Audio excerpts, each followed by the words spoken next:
thought it'd be really funny if I did a little award sequence, but then I didn't create little wooden trophies. So instead I'm just gonna gift everybody a video game. Most improved, Jules. Biggest effort, Daniel, because he made an entire abridged episode by himself. Very little help from me. All I did was Photoshop in one thing. And an excellent attendance, Sam, who would almost always return to me the lines the day that I send it to her.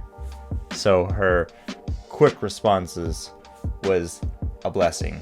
A fourth position, team player. Let's add that into the script. James Cook is the team player. The coach doesn't get the team player award, does he? I formed the team. At the time of recording this segment right here, it is now June 1st. And I actually started working on She-Ra Abridged May 29th. It's been a whole year. I didn't manage to upload it until like June 12th, which also happens to be the day that more Owl House episodes come out on. That wasn't planned, but I already have another episode of She-Ra Abridged completely done now, so technically I got 21 abridged episodes done in a year, but for the sake of this, I'll just say 20. Let's say 20, 8 of which I got done in a 2-month window.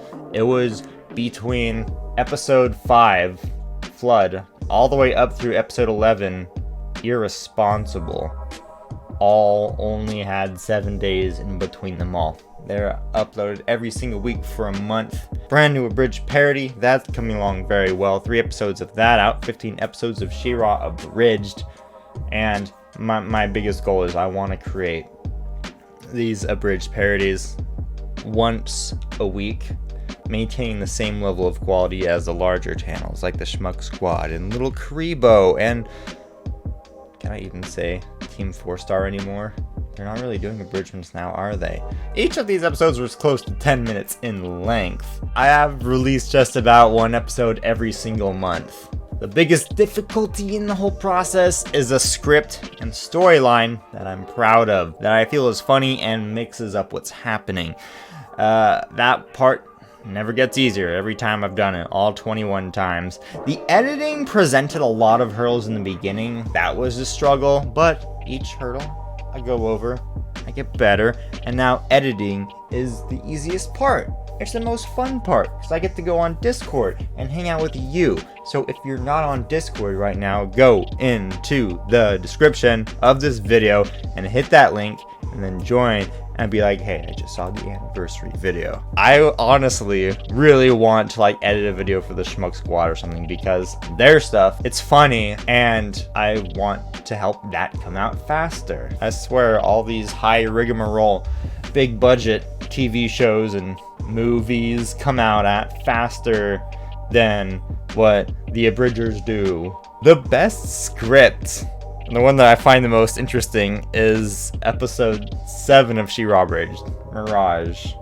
Just because I had everything going and it just went off the rails. Whenever I do any kind of improv humor or non sequiturs, and then make that a part of the plot, that it comes up again later and just the non sequitur jokes actually influence the storyline, that's just so much fun, because I go in to write the episode, I have no idea what I'm going to write. I have a basic outline of, okay, this is what happens in the episode, and I sit there and I watch the characters, because I watch it without any sound on, and I'm like, oh, they're talking right now, and then when somebody makes a funny face, I'm like, hey, the reason they're making that funny face is because there's poop in their cupcake. And then that gives a reason for the other character to hate the other character. That was my favorite script, but if I had to choose one that I'm most proud of, I would say it's the 2nd episode of the Blue Exorcist Abridged. Even though that one was only 5 minutes, I had never put so much thought and effort into the editing and the music and the sound effects. And doing that practice, I just went like, how can I make this as hard for myself as I possibly can? How do I give myself as much work to do in this episode as I can? And overcoming that, I figured out, like, okay, so the sound effect is just add more sound effects, add as many sound effects as you can, basically. And then music, switch it up often. You know, this character is talking, what they're saying has this tone to it, and this character who's talking immediately after them, the way they're talking a little different. So maybe have the music match that. And then if they're talking angry right afterward, then switch it back to that or something. And versus just having ambient music, which I was doing before. It was just music in the background. I wasn't really utilizing music to its fullest potential until it came to the second episode of Blue Exorcist Abridged. And then I was like, okay, I can really ramp up the sound effects, and also figuring out how to make the characters move and have everything in the background still moving, but instead of them moving the way that they do normally, I have to adjust it so they move the way I want. It's really complicated, especially when they're talking and moving around at the same time. And I was like, okay, let's get this. And I managed to get that. That whole episode, that one episode is what prepared me for the finale of She-Ra Abridged, because I had to be way more specific and I wanted that to just be a lot better, you know?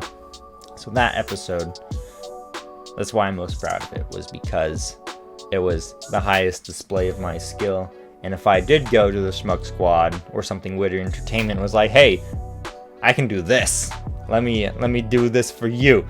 But now episode 15 may overshadow that now. But that was like the beginning of like, oh, this is what I can do with sound effects and music.